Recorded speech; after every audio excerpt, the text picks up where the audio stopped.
राधे राधे दोस्तों। तो जैसा कि आप सभी जानते हैं कि हम कर रहे हैं भगवत गीता का पाठ with explanation in easy language, जो कि हम आम जनजीवन में समझ पाएँ।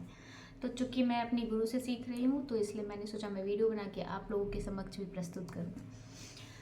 तो हम हैं श्लोक नंबर 30 पे।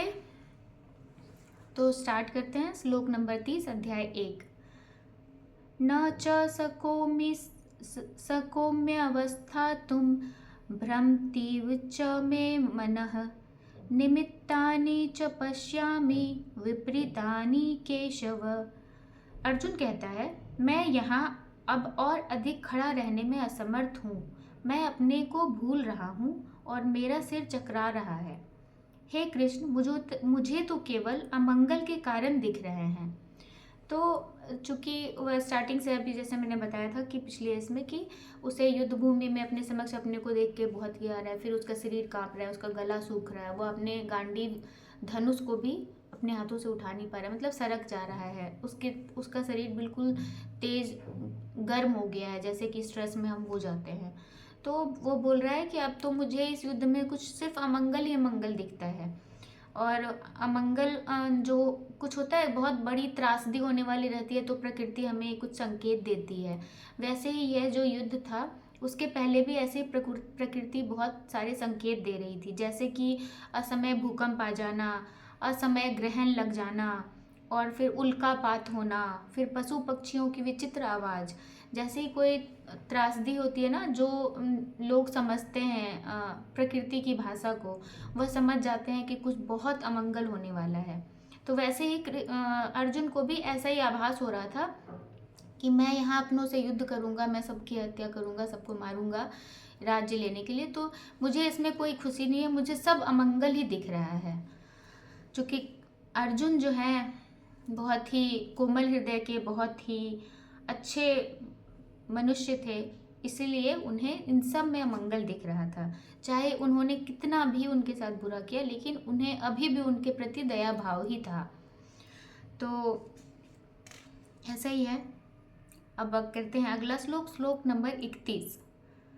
न च श्रेयः अनुपश्यामि हत्वा स्वजन्माहवे न कांक्षे विजयं कृष्ण न च राज्यं सुखानि च।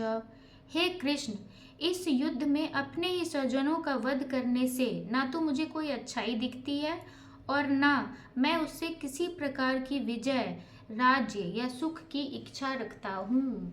तो इसे जो है, ये युद्ध जीत कर, ये सब कुछ करके, राज्य पाकर, राजा बनकर, इसे कुछ ये ऐसी कोई इच्छा नहीं रखता। ये वापस से जंगल जाके शांति से जीवन बिताता, और इसके साथ जो भी हुआ, इसकी पत्नी के साथ जो भी हुआ, ये सब कुछ को भूल कर, क्षमा करके जाने के लिए तैयार था।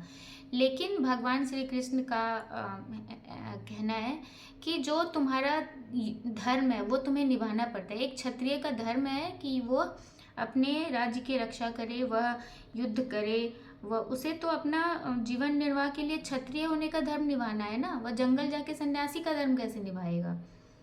तो इसीलिए मनुष्य को अपने जो है धर्म पे, धर्म मतलब वो हिंदू मुस्लिम सिख ईसाई वाला नहीं, धर्म का अर्थ होता है धारण करना, धर्म अर्थात धारण करना। तो मनुष्य का जो धर्म है, जो उसका कर्म है, जो उसे करना है, वो उसे उस पर टिके रहना चाहिए, उससे विमुख नहीं होना चाहिए। भगवान कृष्ण ने देखा कि अर्जुन जो है अपने कर्म से विमुख हो रहा है, इसीलिए वह उसे बार बार उन्होंने इतना गीता का उन्होंने उपदेश दे दिया। तो ऐसा कहा जाता है कि दो प्रकार के मनुष्य ही परम शक्तिशाली तथा भगवान के सूर्यमंडल में प्रवेश करते हैं। एक तो क्षत्रिय जो कृष्ण की आज्ञा से युद्ध में मरता है, तथा दूसरा सन्यासी जो आध्यात्मिक अनुशीलन में लगा रहता है।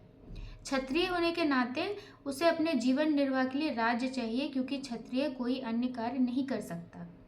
तो इसलिए उसे अपने बंधु बांधवों से लड़कर राज्य लेना था।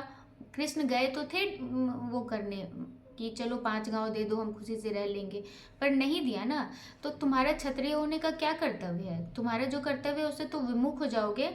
तो फिर अपने कर्म से अगर विमुख हो जाओगे तो तुमसे जो बंधे लोग हैं उनका क्या होगा।